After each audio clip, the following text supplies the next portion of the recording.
সেবা সপ্তাহ উপলক্ষে ধর্ম মেলা 2025 উপলক্ষে আজকের এই অনুসংক্রান্ত প্রতিযোগিতা আমাদের মাঝে উপস্থিত হয়েছেন সরকার কমিশনার ভূমি জনাব রাজন মোহাম্মদ, উপস্থিত অর্থ প্রতিষ্ঠানের সমর্থ প্রধান শিক্ষক, রাজ্য কমিটির সমর্থ অভিভাবক সদস্য, অর্থ প্রতিষ্ঠানের সমর্থ শিক্ষক মন্ডলী এবং আমার সম্পর্কষ্ট আমার প্রিয় শিক্ষক বন্ধু, আসসালামু আলাইকুম রাহমাতুল্লাহি ওয়া বারাকাতুহু। তোমরা সবাই ভালো আছো? আজকে দিনটা এই যে তোমরা অনুসংক্রান্ত বিষয়গুলো জানলে কেমন লেগেছে তোমাদের? ভালো লেগেছে? পাঠ্য বইয়ের বাইরে তোমরা কিন্তু নতুন আজকে একটা জিনিস শিখলে, তাই না? এটা কিন্তু আসলে আমাদের প্রত্যেকের জন্য আমি বলবো যে সবচেয়ে গুরুত্বপূর্ণ, সবচেয়ে দরকারি জিনিস। কারণ জমির সাথে সম্পর্ক নেই এমন কোনো মানুষ আছে নাকি? আমরা যেমন মাটি থেকে তৈরি, এই মাটির উপর বিচরণ করি জীবিত থাকা অবস্থায়, আবার মরে গেলে কিন্তু আমাদের মাটিতেই দাফন করা হয়, তাই না?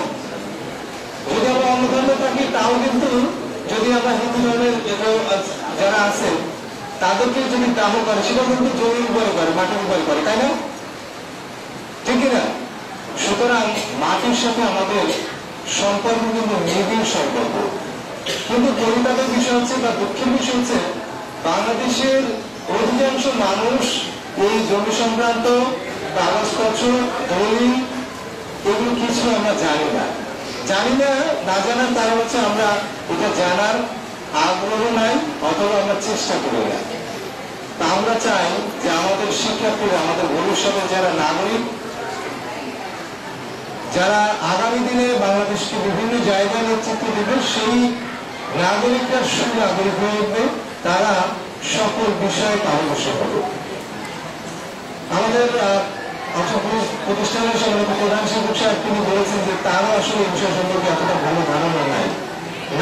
কারণ হচ্ছে কি তিনি শিক্ষিত মানুষ, কিন্তু তখন হয়তো এটা চেষ্টা করেন নাই, দেখেন নাই। মানে আমাদের মধ্যে একটা জমি সংক্রান্ত কাগজপত্র বা এই বিষয়ে একটা ভয় কাজ করে বা ভীতি ঢুকানো আছে অনেকটা বলতে গেলে। তবে সেটা ধীরে ধীরে কমে আসছে। যেমন আমরা বর্তমান সময়ে যে দলিলগুলো দেখি সেগুলো হচ্ছে গিয়ে টাইপ করা থাকে, সেগুলো অতিরিক্ত কথাগুলো লেখা থাকে না। মানে যেগুলো প্রয়োজনীয় কথা, দাতা, গ্রহিতা, জমির হচ্ছে তফসিল। তফসিল কি জানো তোমরা? তফসিল বলেনি, নিশ্চয়ই বলেছে আমার মনে হয়। তফসিল হচ্ছে কি জমির তোমার সম্পর্কের পরিচয়।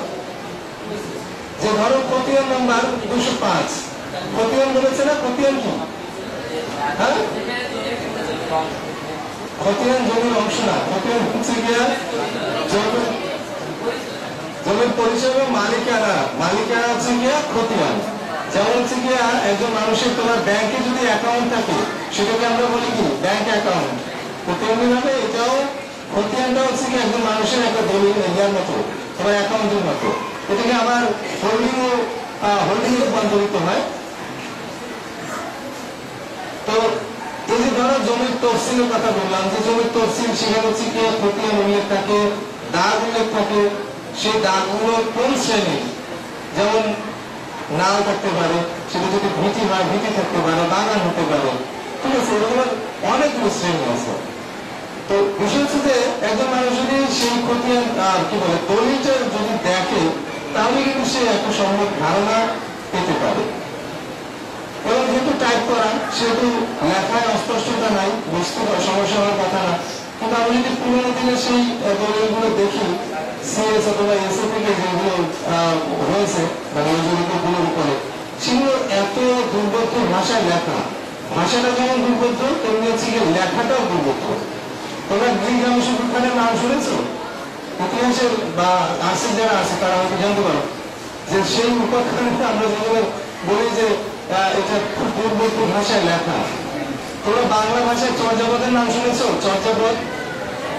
চর্যাপদ বাংলা ভাষায় লেখা প্রথম হচ্ছে গিয়া কবিতা বা কাব্য। তো সেটি যেভাবে দুর্বোধ্য, বোঝা যায় না, বাংলা যদিও কিন্তু সেটি বোঝা যায় না, ওরকমের অনেকটা সেই দলিলগুলো পুরোনো আমলের আমি নিজে আসলে দেখে বুঝতে পারতাম না, খুব কঠিন হতো, কঠিন লাগতো। কিন্তু এখন বর্তমানে যেগুলো দলিল হয় এগুলো কিন্তু খুব সহজ, দেখলেই বোঝা যায়, পড়লেই বোঝা যায়, কিন্তু আমরা বোঝার চেষ্টা করি না। আরেকটা বিষয় হচ্ছে কি, আমাদের দেশে যতগুলো অপরাধ হয়, হচ্ছে তোমার ক্রিমিনাল অথবা হচ্ছে দেওয়ানি, তো ক্রিমিনাল অথবা দেওয়ানি বা ফৌজদারি যে অপরাধগুলো হয় বা যে মামলাগুলো হয়, more than 80% dependent on land। মানে দেখা যায় যে জমি সংক্রান্ত বিরোধ, জমি সংক্রান্ত ডিসপিউটের কারণে সেটা তোমার গিয়া মারামারিতে রূপ নেয়, সেটা দীর্ঘ মেয়াদী হচ্ছে গিয়া মামলায় রূপ নেয়। তো আমরা যদি আজকে তোমরা যে মিরাজ সম্পর্কে বলেছো যে ভাই কতটুকু পাবে, বোন কতটুকু পাবে, হাজবেন্ড মারা গেলে ওয়াইফ কতটুকু পাবে, এটা তোমার এখনই মুখস্থ রাখা খুব জরুরি না। বাট আমরা চাই যে তোমার ভিতরে অন্তত এই সম্পর্কে একটা ধারণা তৈরি হোক যে না, জমি সংক্রান্ত বিষয় এত কঠিন কিছু নয়। তোমার আশেপাশে, তোমার ফ্যামিলিতে যদি জমি সংক্রান্ত ঝামেলা তৈরি হয়, তুমি যেন দেখতে পারো যে না, সাহস করে আমি দেখি খতিয়ান কোনটা। ও ইসলাম স্যার তো এটা বলছিল, ইউনি স্যার এটা বলছিল, খতিয়ান, তার হচ্ছে দাগের কথা বলছিল, তার হচ্ছে দলিলের কথা বলছিল, কি এগুলো তো মনে করবে, করবে না? যদি মনে করে তাহলেই আমরা আজকের এই সেমিনার প্লাস হচ্ছে কুইজ, এটা আমার মনে সার্থক হচ্ছে বা সার্থক হবে।